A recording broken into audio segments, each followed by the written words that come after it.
Hi. Well, we had a very, very lovely night last night. Our first night kind of wild camping. We're here in Digby Neck and Island. And this is Sandy Cove. Yeah, really cool. Beautiful. And the sun's trying to come out. Hey. Yeah. We just met a guy, a local guy, and he told us that this area here where there's this jetty, there used to be a fish factory there, but the fishing industry has really declined over the recent years, and now that's all gone.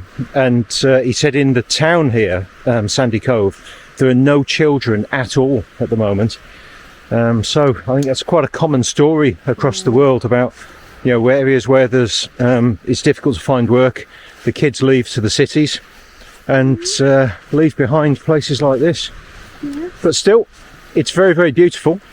And where are we heading today? We're going. Yes. Where are we going? We're going today to our first experience of a harvest host stay. Oh yes. So we're staying at a brewery tonight. What's the worst that could happen, eh? Yeah. Yeah, so that'll be... Yeah, it should be lovely, but not very well picked because there's no services at all. No water, no electricity, just beer. Just beer. Yeah. So at least Ben's going to be really happy. Well, maybe if we have to fill our water tank with beer, then yeah, maybe not. But yeah, maybe not. Right, so back on the road any minute now.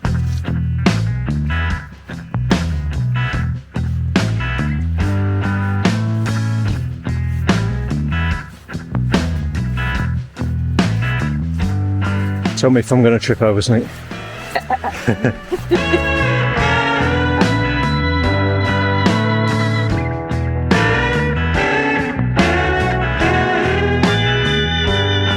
Right, this water source is at the Full Gospel Tabernacle here just outside Annapolis, and you pay for it with an honesty box donation thing. So we'll put some dollars in here in a bit.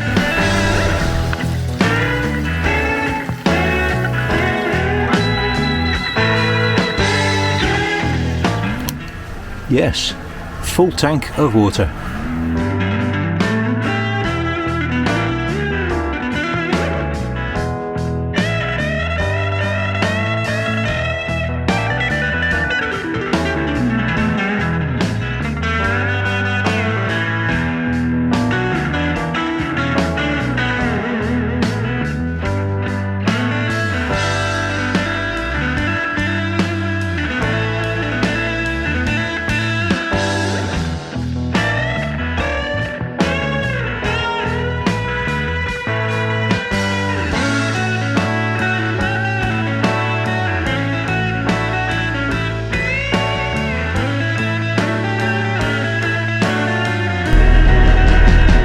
Well, that was Horton Ridge Malthouse, our first ever harvest host. Yeah. Very cool. I think it was excellent, wasn't it? It was excellent, yes, and they make rather delicious beer. Even I say that, and we probably, yeah. I mean, we had a few beers, which was great. Is that grouse there? Wow. Cool. We had a few beers, but that was fine because the van was just down in the car park, so that was fine, absolutely fine. So the deal with Harvest Host is you join up for a year. I think it was about $100, wasn't it? Yeah, I think that's right. Yeah, but that gives you free stays at thousands of these places, breweries, wineries, you name it, loads of places, farms, even people's private homes, places where people will let you just park on their driveway. Mostly with no services or anything, but it gives you this free park up in this huge network of places, and the expectation is that you spend a bit of money at their place, whatever it may be. Now of course you inevitably end up spending more than you would to stay in a campground overnight, but there's the experience as well.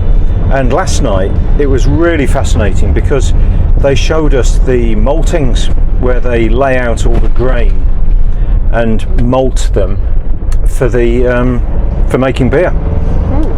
So that was interesting, wasn't it? Yeah. I think there was barley, wasn't it, that was on the malt house floor? Right, yeah. fascinating. It really was a real live experience, and I was distracted for a moment because there was a kestrel hovering above us, but Ben didn't see it because he was driving. There seems to be birds of prey all over the place here. Very cool. Yeah, nice, all sorts. Excellent. Happening. Right, so we're back on the road and we're heading up to Burntcoat Head, which is apparently a good place to see this huge tidal range that you get on the Bay of Fundy. So join us there a bit later. Just look at all these trees. It's a massive, great orchard. Yeah, of, orchard. apple I think trees. I think those are. This is the Annapolis Valley, which is a very fertile stretch of land here on Nova Scotia. Lots and lots of farms and stuff. Yeah. And also lots of wine is grown in this region. Yeah. Well, they don't grow the wine; they grow the grapes to make the wine. Yeah, so they go out picking the wine in the fields at a special time of year. It's good. Wine picking season. It's about the same time of year as the haggis hunting season there in Scotland, isn't it? Funny. Give it up. Right, we're off now. So see you later.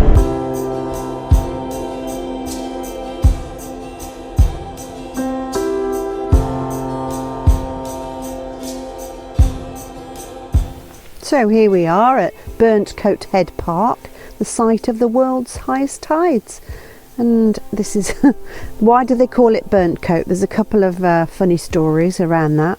One is in 1795, according to the legend, residents Thomas and Robert Faulkner were burning the marsh and hung a coat too close to a fire. And another story tells of a crew of a ship landing to spend the night. One of the men got too close to the fire and set his coat ablaze, and his crewmates woke yelling burnt coat. But actually they really think it's more likely to be that it's an English pronunciation of Pont Cloche, French for bell point. And we know that before 1750, Acadian settler Noel Durand built a chapel on the west side of Norway which could have housed a bell. Many place names in Nova Scotia have evolved in this way. There you go.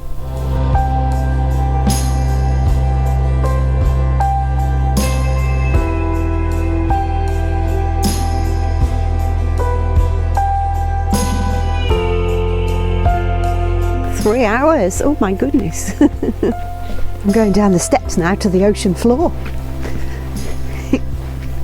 It's very exciting.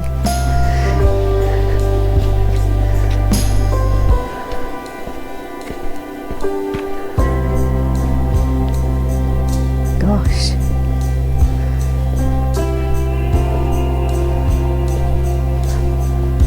Have we reached the low tide?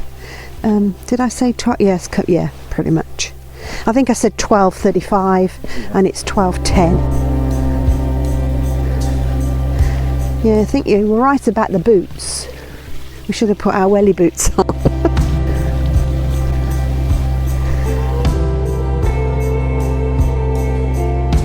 So we're on this ledge and we don't seem to be able to get further down.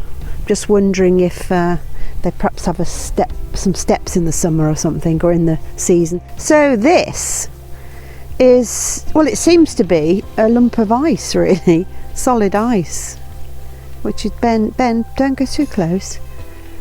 It's gonna, it's quite amazing. Yeah, all that bit there looks to be ice.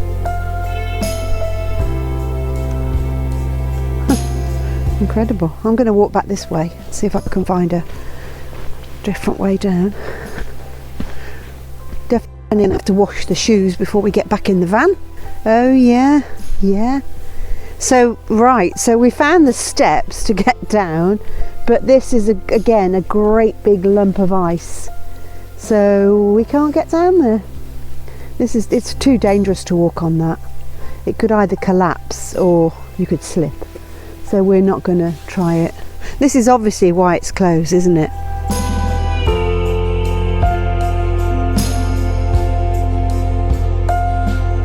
If you look over there, there's an island. Just an island, which if it was high tide, it would just be just the top, you'd see just the top, I guess.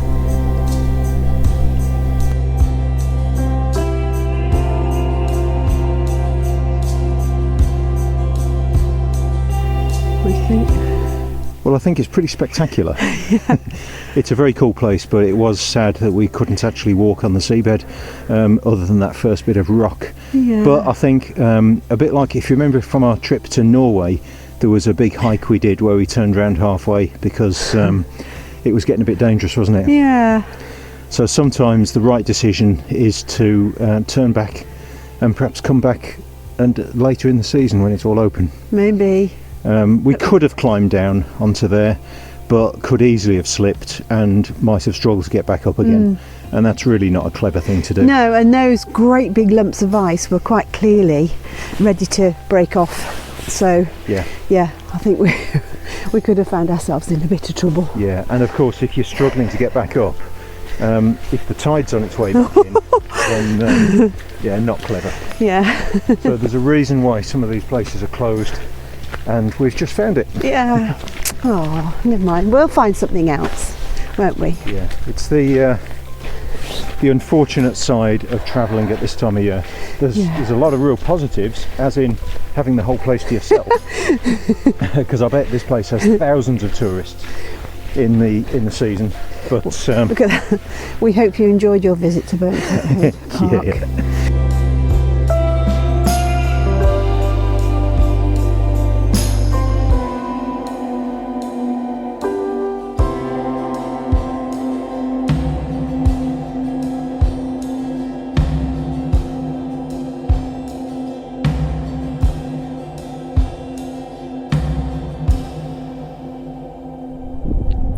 So I'm climbing up on the roof of the van with the camera, and I'm going to set it up here to do a time-lapse video of this crazy place with this big tidal range.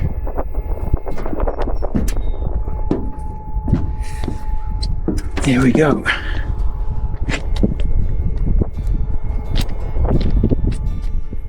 I've got the camera plugged into this battery pack, so hopefully that will last a full 6 hours. So I'm going to switch over to time lapse. Let's see later if it works.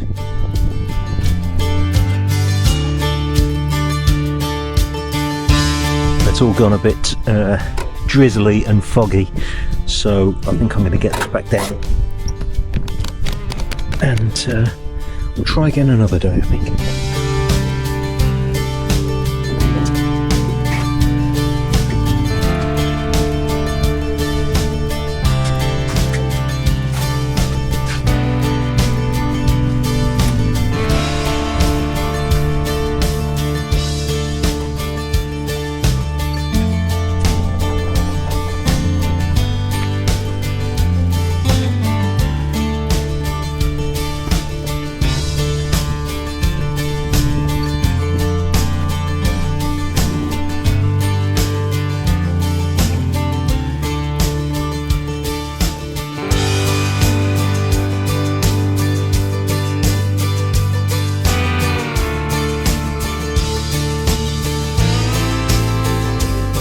Now let me just interrupt for a moment while I'm editing this bit of video.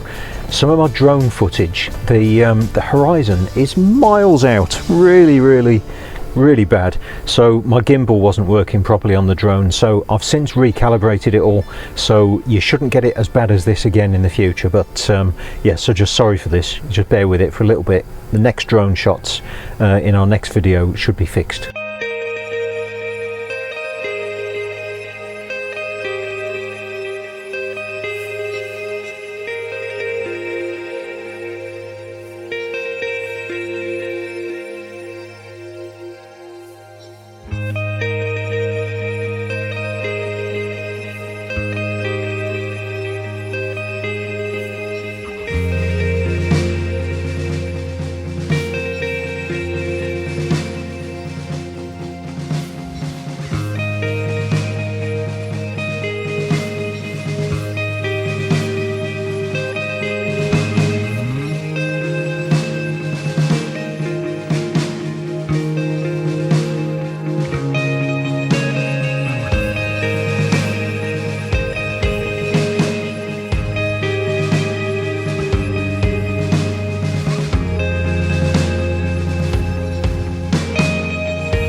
Right, on the road again. Just stopped at a beautiful spring to fill up our water tank. Actually, the springs seem to be the only way we can reliably get water. Yeah, And it's lovely water, obviously, it's a spring, but we have to handball it into the tank, but that's okay. You set up a nice fat hose and a funnel, haven't you? Yeah, good. Yeah, we've got a good little system going now, I think, so it took, I mean, it didn't even take 10 minutes, did it? No, it's a very fast flowing one, that was. Yeah. So no hassle at all, really. So we're heading further north and west towards Cape Breton, and we always really prefer these sort of roads, these back roads, because it's just so much more scenic, keeping off the main highways. Lots of reasons, really. We keep the speed down. We do a maximum of 50 odd miles an hour, 80 kilometers an hour, so the fuel consumption stays good, and we get to see so much more. Yeah, we do. See a lot of the country, the little settlements we drive through, and meet up with locals at things like the water source that we've just been to. That's really cool, and it looks like the sun might come out this afternoon. Yes, nice. But there is some snow forecast. Oh yes, we've heard that in the next week there's going to be some snow up in the Cape Breton Island. So, we might be hunkered down somewhere for a couple of days, or we might just be enjoying the snow.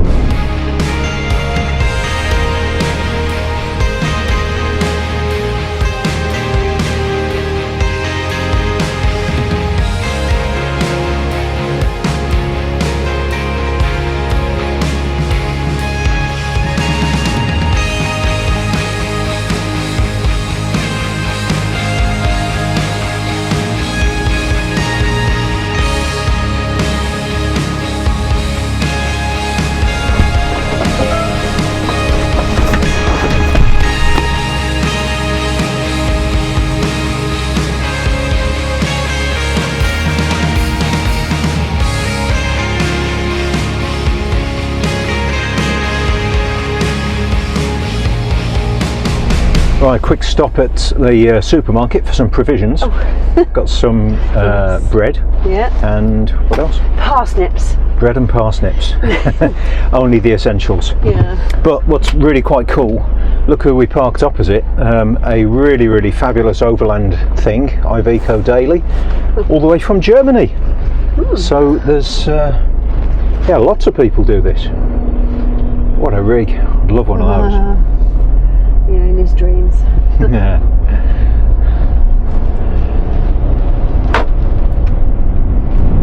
Oh, so this is New Glasgow. Statue of a piper there. Big river. Yeah, it is. In 320 odd, you're going to bear left. So.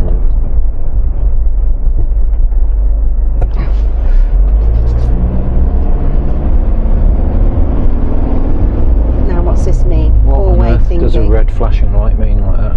It means be careful, you've got to give way. It's one of those four-way thingies. You go now, I think. Now these four-way stop things, we've seen a few of these. It's a little bit scary when you're not used to it. You're bearing right, left. Basically the idea is whoever gets there first can go. If you get there at the same time, you yield to the vehicle on your right, and it says that what we read about it said that it's a good idea to make eye contact with the other vehicles, the other drivers, and agree what you're going to be doing with hand signals. So basically the answer is you do what you like, but try not to crash. They are a bit scary, aren't they? The view of the highway down there, look, sort of cut into the mountainside. No, we'll stick to this road. Very happy here.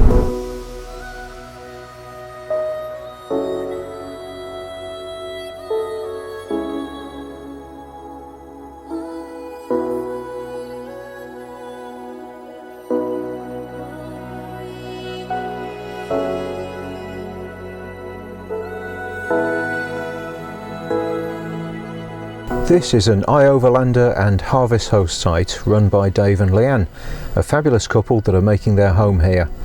They're in the process of building a house and they've got a couple of RV pitches available.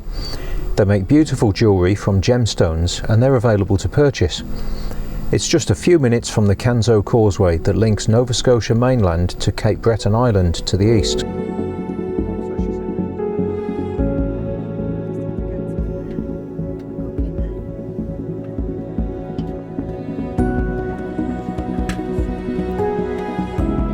We had a little snow overnight, but next morning awoke to this glorious sunshine and a beautiful day to drive over the causeway and bridge to Cape Breton.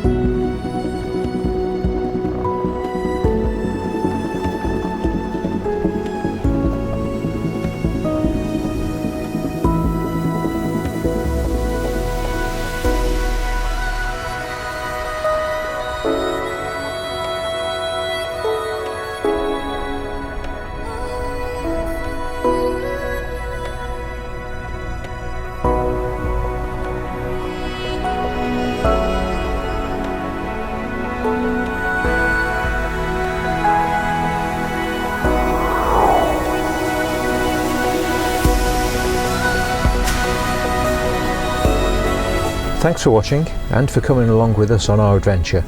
Please subscribe, hit the like button and leave a comment. We really do love hearing from you.